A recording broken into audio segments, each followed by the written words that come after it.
When Bnei Yisrael leave Mitzrayim, they have finally come to the next step on their travel and their mission in order to become Bnei Yisrael. They leave Mitzrayim after 10 plagues, where if you actually look at the story as a whole, you see that Bnei Yisrael is quite passive. After they turn to Moshe and say, listen, Paro is only going to make worse if you go to him and ask us to leave. So therefore, don't ask him at all. Moshe turns his focus from Bnei Yisrael to Paro.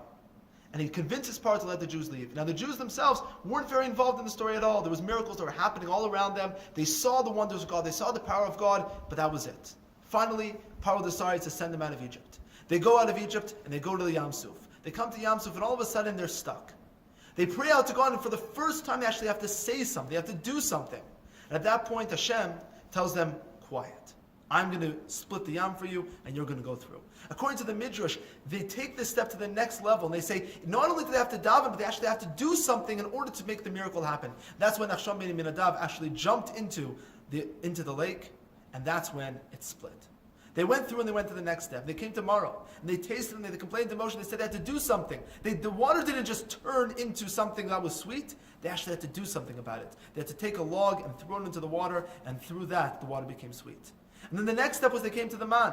And at the man, it wasn't just a miracle that happened from Shemayim, but they had rules for how that miracle would happen.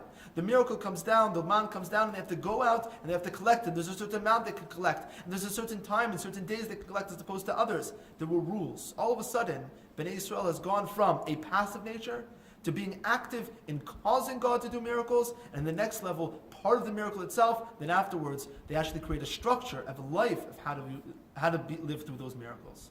The last step in this week's parsha is when they come to Amalek.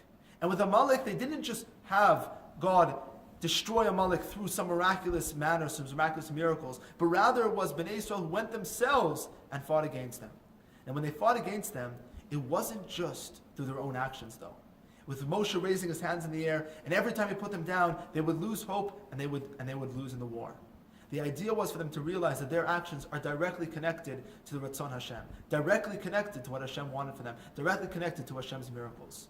And through this educational process, Hashem was showing them that you can be passive in my miracles, but you also can be active in my miracles. You actually take my miracles and be a partner with me in my mission in order to create Ratzon Hashem in this world, the will of God to actually be active within this world. And that is the key of Bnei Yisrael's journey from leaving Mitzrayim until next week's parsha, where they actually receive the Torah, the constitution, and the message, and the mission statement that they need to bring Hashem to this world. Shabbat Shalom.